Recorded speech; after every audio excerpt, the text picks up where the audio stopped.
Here we planted some onions and they've started to grow quite nicely, some of them. Others aren't really coming up just yet, but it's promising that we've got a nice beginning there. I popped some winter lettuce in, and to be honest, they're not doing too badly. They were tiny little seedlings. They haven't really grown much bigger. Yeah, they would do a lot better in a polytunnel or if they had some fleece on top of them. So I think probably at some point they should get fleeced, really. I need at some point to grab these for any of the beans that are in them. I'll probably do that today. All of the kale that's been netted is doing all right. This is beautiful, this. It's such a lovely dark purple colour. Got some lovely purple kale. Look at that. How beautiful is that? Got that growing. Lovely curly kale. We've even got a couple of cauliflower that have survived. That one's not looking too good. These are looking a bit... I think they've just got wet and they've gone a little bit mouldy, to be honest. Quite a nice looking cauliflower there. Very small, and there's a lovely big slug on it as well. Little bastard. But these are the sprouts. Now really, we should have put net on those because you see all this damage. That'll be the pigeons. They'll land on top and then just...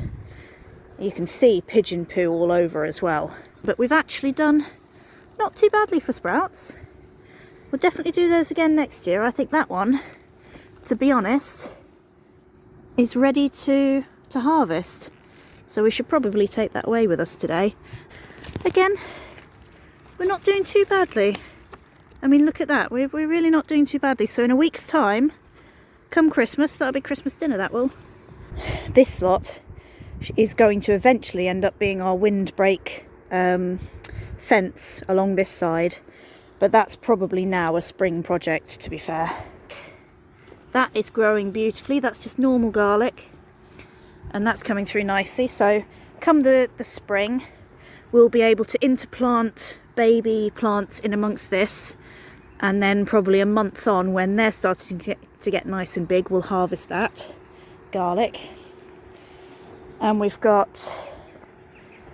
I'm a bit concerned that our broad beans are getting a bit too big, because ideally if a frost comes along you don't want them to be too big, but again those can be fleeced if we need to. Then we're on to the spring onions, which they are perhaps ever so slightly bigger than when I put them in, perhaps. Got some more bird damage on top of this kale here, but again, do I care? Do I begrudge the birds a little bit of kale? Seeing as it's not really growing at this point, it's, you know, I've still got some that are completely untouched that I can then harvest at some point. Winter's a hard time for birds. Do I care? Do I begrudge them a mouthful? No. But we do have some that are untouched. This is beautiful. This is flowering still. This is a cauliflower. This is what a flowering cauliflower looks like. Isn't it gorgeous?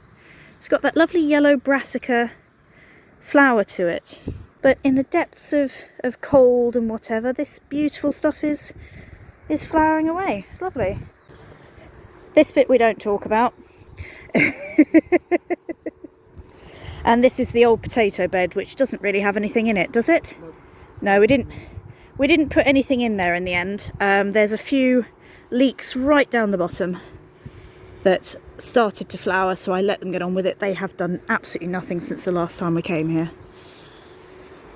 And this will be our spring job of clearing this lot out. So we've got the essentials: loo roll, coffee, emergency biscuit supply, and obviously the stove, which we don't use there, we bring it out to use it.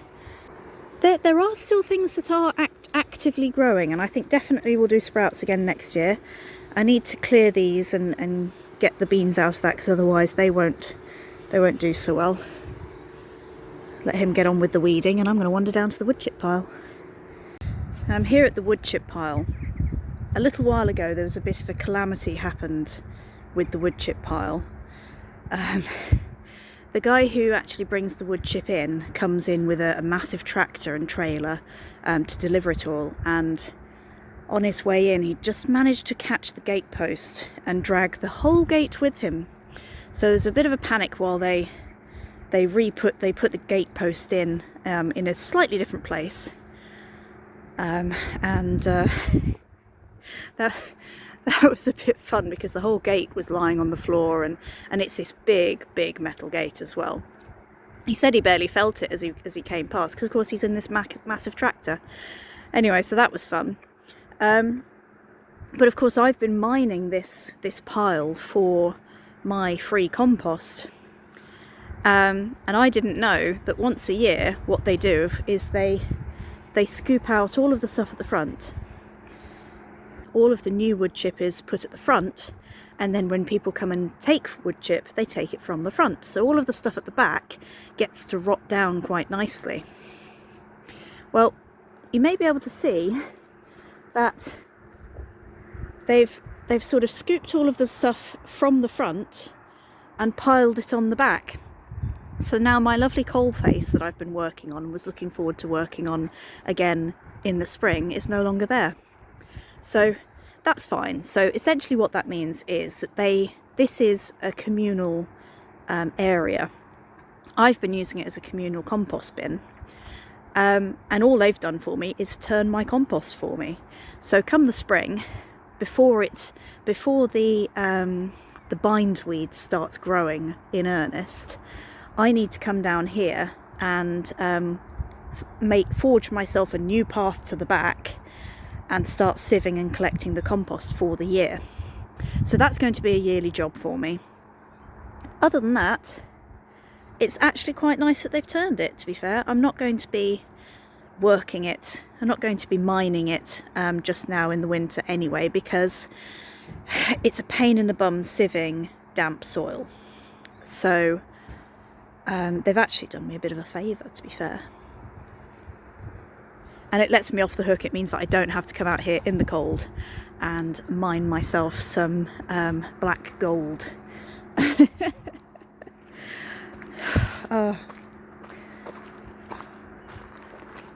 And someone's left their shovel there. I don't know whether that's intentional or whether they've forgotten it. But yes, this whole bit at the front now is freed up for new wood chip.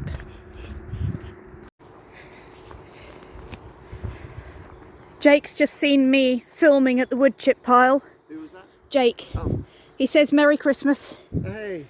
And he asked me why I was filming, and I said, well, I put a few videos up on YouTube, mostly for friends and whatever. And he said, oh, I shall hunt you down. So hello, Jake, if you've seen me, if you found me, hello. Merry Christmas and all that. And this is our compost pile. That was all the way up to the top, so it's sunken down and actually started to rot down a little bit. You can see right at the bottom it looks actually quite mulchy. This had old quail wood chip in it that we've just put compost on top of that. We were going to fill one bed and then move it over to the next bed, but we haven't really been that organised. So I think probably sometime when I feel like getting very, very dirty, I'll fork that all over and just turn it into that bed, so that we've got that one empty for the next season and this one can start rotting down fully. Or maybe I'll do it the other way around. I don't know.